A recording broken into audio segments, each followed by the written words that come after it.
where bra would be hanging.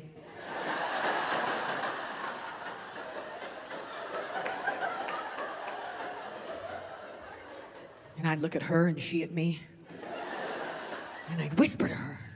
And I'd say, I love you. And bra would look back at me and she'd say, let me die.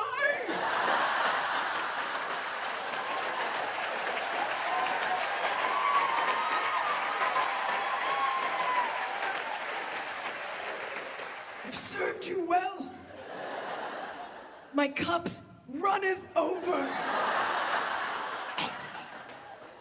Seriously, you need to go up a band size. I'd say, please, don't go. You could at least wash me.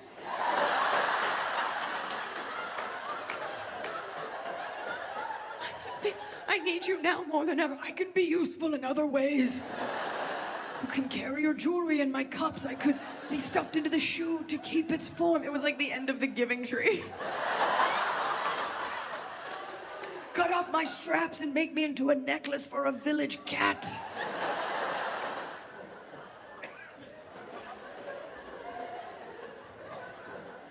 Only been married for 4 years, but in that short time, I have figured out what marriage is. Notice how everyone's silent. All the long haulers are like, let's hear it, Missy.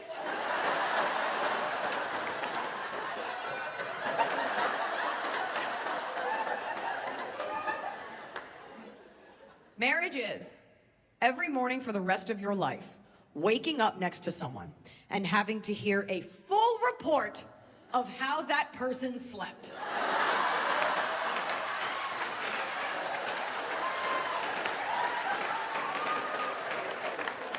And if you don't act like this information is new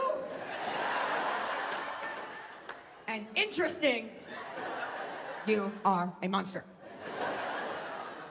My husband does not sleep well.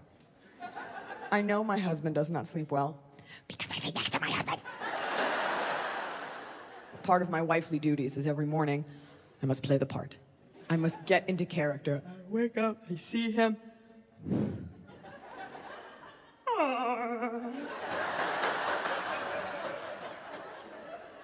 How did you sleep? My lord. Seems you've grown a tail. Then my husband plays his part. Who, me? Oh. Not well. And Oh. Fascinating. What could we do with this brand new problem? Do you think you maybe finally want to see a medical doctor?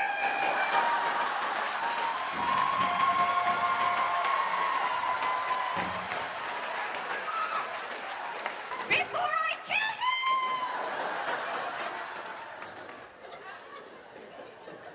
I don't talk about my husband a ton in my act, but I did that joke for the first time a few weeks ago, and he was on tour with me. And I came off stage, I was like, is that okay?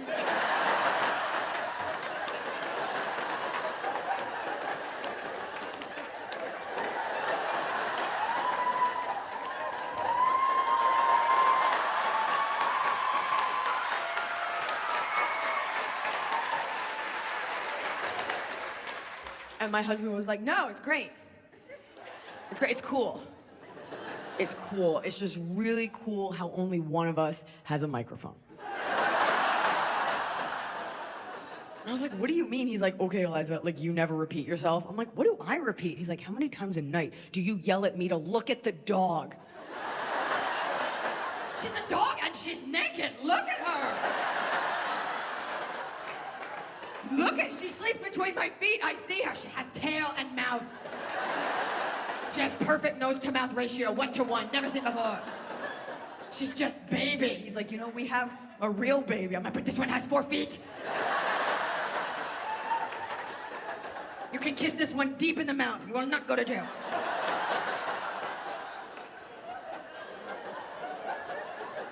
Don't judge me. My husband has trouble sleeping. I actually have a little bit of trouble going to bed because I don't know if you're like me, but I need to look at TikTok for 6 to 8 hours before I... Oh, it's my reward. I'm like, I read a full paragraph of an actual book. I will look at anything. I will Clockwork Orange my eyes open, and I will let it feed me conspiracy theories, ancient alien architecture, a Pomeranian in a raincoat, Taiwanese nail art, pizza making tutorials, a duck walking across a deck.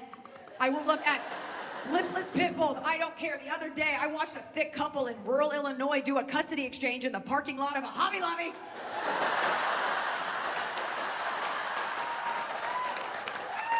To a Jason Derulo song.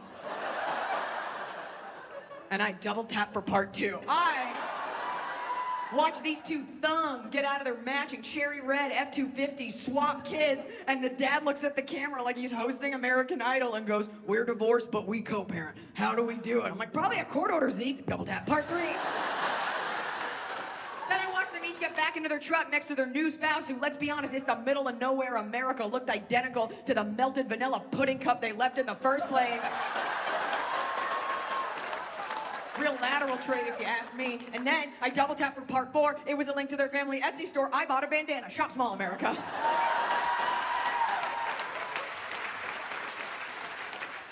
My biggest issue with social media is the commodification of intangible things, right? The commodification of mental health, for example, okay? So what do I mean by that, America? Well, I mean this. Whatever you're dealing with, no matter how niche or huge what you're dealing with is, there is someone out there who knows exactly what you're going through. They've written papers on your issue and they've gone to school for it. They are called doctors. And I will tell you what, America, after these last few years, those are the only people from whom I would like to hear. I don't want your feelings to be facts. I'm not interested in alternative facts. I'm not interested in armchair psychology. I'm not interested in your trauma giving you the qualification to give some sort of medical advice, okay? And don't be so sure that the person on the other end of that TikTok actually cares about you. Remember, a look is a like, okay? A click is a like is a $1. This is all being monetized, okay? So just be very careful because you don't know who's over there and you don't know what their intentions are. I only want to hear from doctors and scientists. I don't want to hear from couples who think vanilla essential oils cure autism. I don't want to hear from anyone who's done their own research, personal facts, none of that.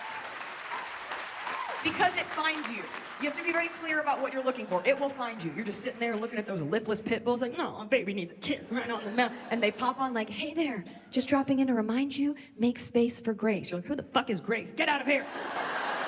There's always some girl named Cheyenne with a dream catcher tattoo. Like, "Hey there, just dropping on to remind you, you are safe on this page." No shit, I'm safe. I'm taking a dump in my own home. Get out of here.